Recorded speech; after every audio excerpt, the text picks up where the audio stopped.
Hey guys, what's up? Once again, I apologize for this weird opening where everything's a little bit gray. Hopefully it fixed itself, but regardless, welcome to the first part of this streaming tutorial. Today we're going to be talking about the hardware that you need to purchase. I got a lot of requests from billions and billions of people saying, how do you set your stream up? What do you have in terms of hardware, in terms of software, and how do you do your production? So this will be somewhat of a tutorial. Kind of a three-part tutorial talking about split up into three sections. First one hardware, second one software, and third one production. So let's start it off, and I will just kind of walk you or show you around what exactly I have here, and then I'll go a little bit in depth into where you can purchase all this. So let me grab the webcam, and hopefully it re-corrects itself. So these are the lights. Of course, I do apologize, but this is my setup. Bottle of water. This is the audio mixer. This is the capturing PC. So all this does is capture exactly what's going on, which is how it's recording right now. That is XSplit. That is, of course, speaker and Xbox. That's not important. This is the first monitor that I have. This is a 120 hertz monitor. All you really need is 1080p. You don't need anything more expensive than that. These run about $350. You can get a standard 1080p monitor with low input lag from, I want to say, Asus. It's about $180. I'm pretty sure if you Google MLG gaming monitor, that'll come up. It's not sponsored by MLG or anything, but it's what we use on our circuits. So here's the other monitor. It's basically, there's two school of thoughts here. Let me put the let me actually show you the rest of the PCs first. So let me stand up. So this one right here, that is the capturing PC. That is the gaming PC. That is a very expensive HDMI splitter, which I'll go into in a little bit. And then I have two power supplies set up, one on the left, one on the right. And that's about it, actually.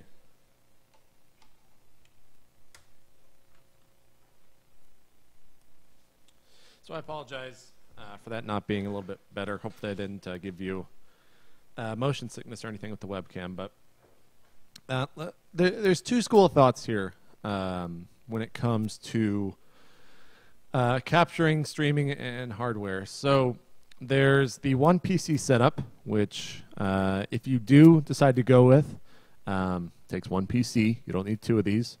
Both these PCs are exactly identical. I think the only thing that's different is the gaming PC has 16 gigs, which you don't need, and the capturing PC has 8 gigs, which you probably should get. 8 gigs is pretty cheap as well. So there's two schools of thought here.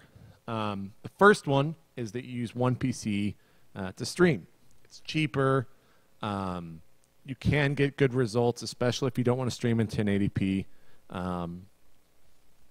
And I do recommend always getting two monitors because it is somewhat annoying, and I'll go into that in the software portion of this, the next video using XSplit, because it is annoying when people can see your desktop and see what's going on in Skype conversations and stuff like that. There are ways around that, but just easier to do if you have two monitors where you can keep all your conversations on one and then focus on the game in the other one. I would never go back to using one monitor. In fact, I demanded when I was in New York from MLG that I had two, and that's just kind of, I guess, that I'm spoiled. But the other way to do it is two PCs, one gaming, one encoding, one capturing, and one spitting out to the internet, and that's using a capture card, which I'll go into what that is. But to start off with, let me just throw you the specs here. And we'll jump into a Newegg playlist, or sorry, wish list, which you can find. And this is using the capture card, by the way. You can see the nice 1080p quality. The refresh rate on my mouse is pretty high. But this is basically what is in both of my PCs. So 1,000 watt power supply. Don't need it unless you're running two video cards. You can get by easily with a 600 or 800 watt power supply if you're using one video card. The gaming PC has two 570 GTX SLIs, so I have a 1200 watt. A little bit of an overkill, but just make sure, and let me just also state that research what you guys are buying. Everything that's in here is not set in stone. There's things that are worse, There's things that are better, and there's things that are just kind of getting by. So before you buy any of this, please research it. Go to sites like Tom's Hardware. Just go to Google and search for reviews. But this is just kind of a good guide. And remember, you can find this wish list in the description of this video. So 1,000-watt power supply, it'll get you by even if you're running SLI, even if you're not. We have 4 gigs of RAM in here times 2. Definitely get 8 gigs of RAM no matter what you're getting. It's very, very important that you have that. The gaming PC I have has 16, a little bit of an overkill, but it's what I have. And the capturing PC has 8. So get that. It's not expensive. It's $84 basically for 8 gigs RAM. It's PC 133 or 1333. I mean, it's fast RAM. You can get faster. It's not the best on the market. So research that and keep that in mind. One thing that I do kind of wish I had something better of, so research this. If you want a bigger case, let me kind of go into why. So let me just open this up. You can see that there are some issues with this. So the first one is if you buy yourself a heatsink, I use the stock heatsink from Intel that comes with the processor. Yes, I'm using Intel, not AMD. It's personal preference, really. The Sandy Bridge processors are faster, but that's just a whole nother debate. Go do your research. But if you want to use a non-stock heatsink that is very large, this fan has to come out, or this like funnel has to come out. Not the hardest thing. There's screws on each corner, but that's very annoying. The next thing that's annoying is, all right, so the motherboard goes like that, and that's square. The video cards that I have, and pretty much any new age video card, are going to span from here all the way over to here. The SATA ports are right here on this motherboard.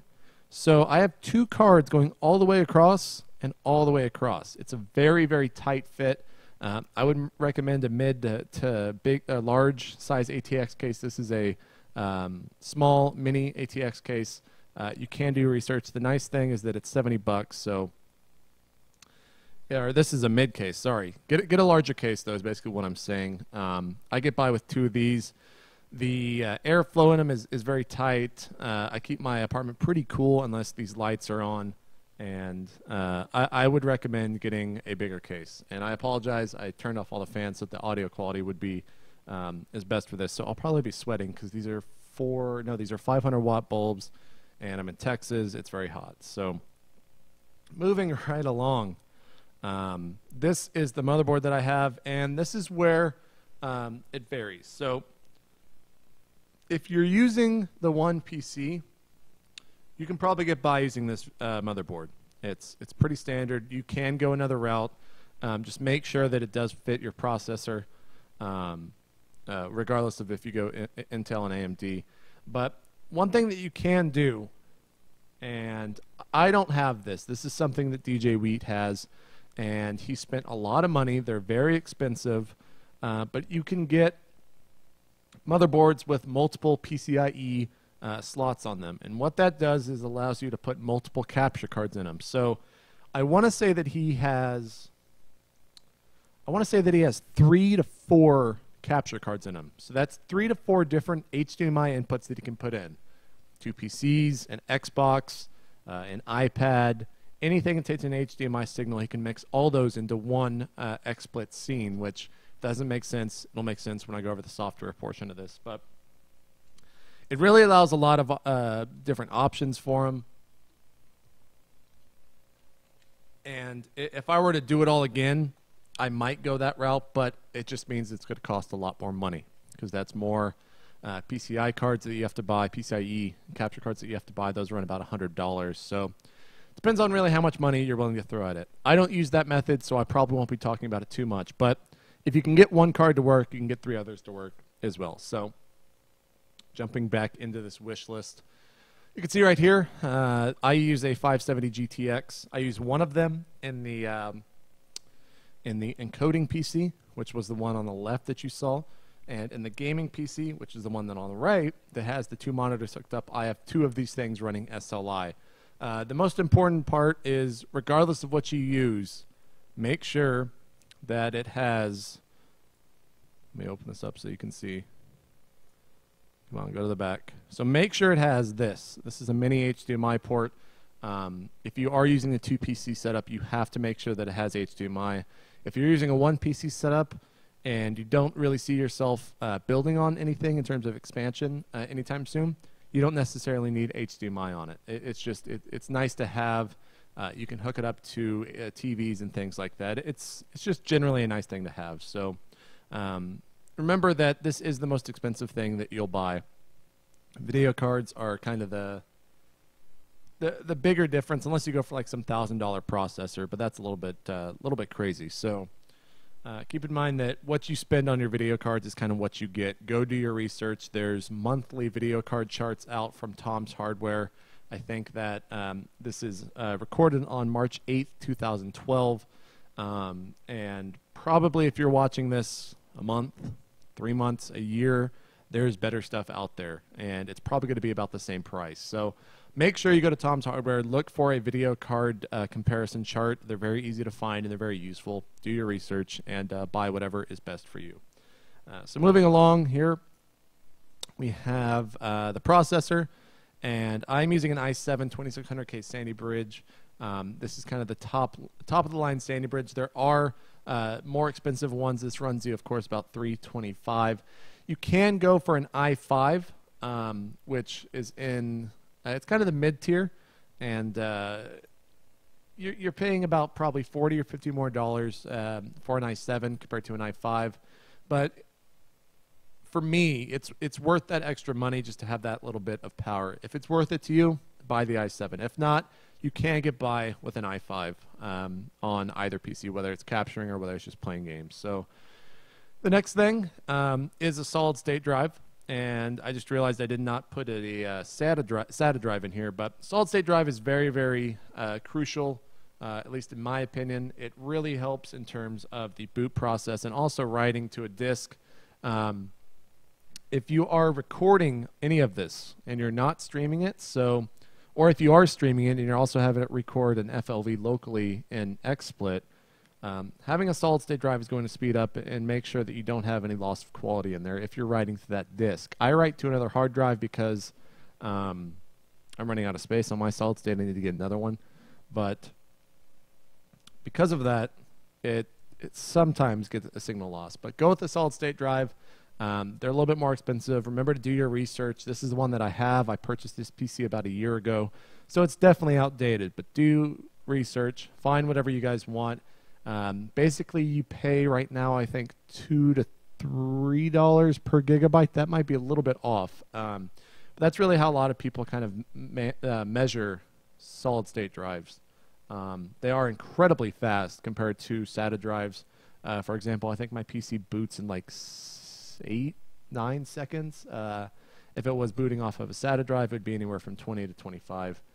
Really, it comes down to pennies, but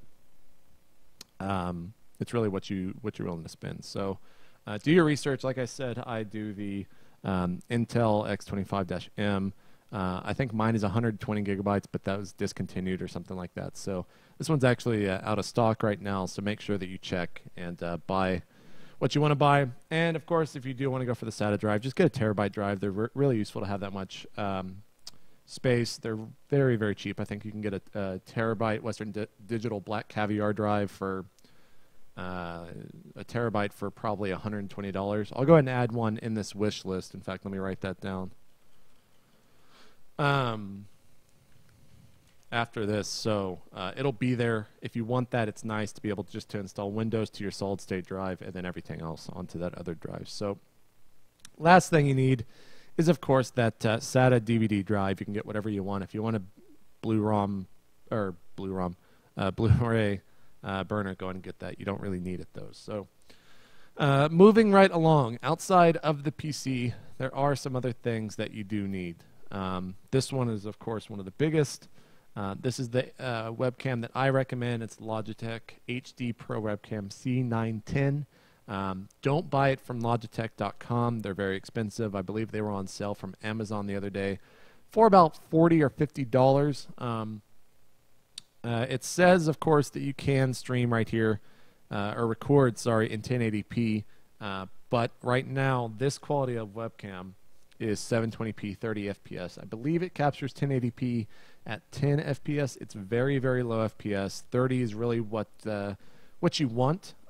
This is actually being captured in 60, rendered in 30 fps, but I'm probably throwing too much information out there. This is a good webcam. The other webcam that you can use, it's the HD Life Cam from Microsoft. I forget the model number of that. This is what I use. It's what a lot of people use. I believe that DJ Wheat uses it as well. Day9, I think, uses a Life Cam, the HD version of that. So webcams is not too important. I know that this one works. I know that it works well with XSplit. I don't have any relationship in terms of using it with the in terms of using XSplit, which is the recording tool and streaming tool, software-wise, with using it with the Microsoft thing. So that does it actually for the one PC streaming. Get yourself a webcam, get yourself a PC, and stop watching this and move on to part 2, which is going to be the software portion of it.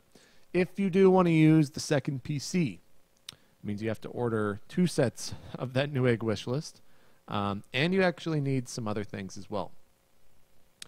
First thing you need is this. This is the AverMedia AC127 capture card. This is very, very new. They were actually sold out, but looks like they do have some more in stock. Yeah, only one left in stock. Order soon, some more on the way. These are selling very, very fast. This is one of the only capture cards that you can do that'll record in 1080p 60 fps, but you can only, you can record it at 1080p 60 fps, but you cannot stream off of it at 60 fps, only 30. No card, to my knowledge, does 60 fps right now as of this date. So these are very good. They're very expensive. You can see here, of course, they're very simplistic. That's the HDMI. There is a dongle that comes with this card. You can see right here. It'll take any input, really. You can hook a Wii up to this thing. This will also do 720p at 60 fps instead of 1080p at 30 fps if you really care about that. It's a very, very good card. I highly recommend it. It is a little bit pricey, and they are somewhat rare, at least right now, but I love it. It's what's capturing that PC, and it is a lot of fun. Now, if you do go for the 2 PC route, the big thing that that I am unsure about is HDMI splitting. So I use this for HDMI splitting. It's a very expensive HDMI splitter. It's $226. As far as I know, though, this is one of the, it is basically the best when it comes to splitting an HD signal. The quality does not get degraded whatsoever, and it also has some smaller stuff that if you're really wanting to know exactly what it does, that'll affect you, do some research and find out. But for the most part, the general user will not really use it.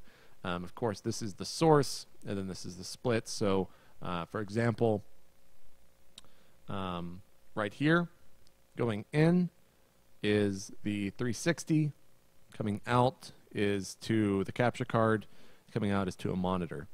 If you are just wanting to use to capture a PC, you do not need one of these because you can just go straight from this PC to the capture card. Sorry, you do not need an HDMI splitter.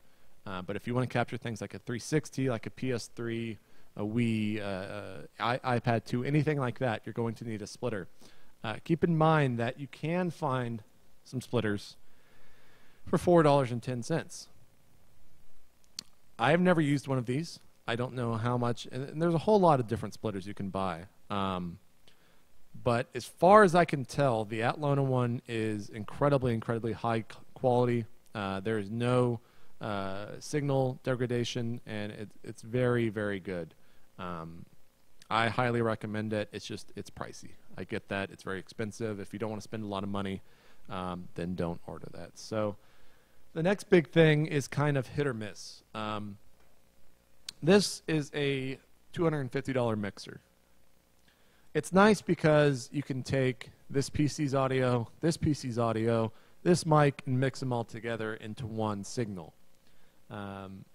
the reason that I have it is basically a $250 call-in mixer, which you can do that with audio things like audio repeater. I will not discuss that in the software portion. If you're looking for something like that, I'm sure there's a ton of tutorials on how to set that up. But this has a sub-mix component to it, and that's how I'm able to have a Skype call on this PC and a Skype call on this PC, and have the two of them be able to talk with one another with two different computers, two different clients of Skype, and my mic as well also feeding into that. So a little bit pricey. I understand most people probably won't need this, but it's there. And it's one of the only ways that you can have the two PCs communicate audio-wise with each other. Here's a picture of it.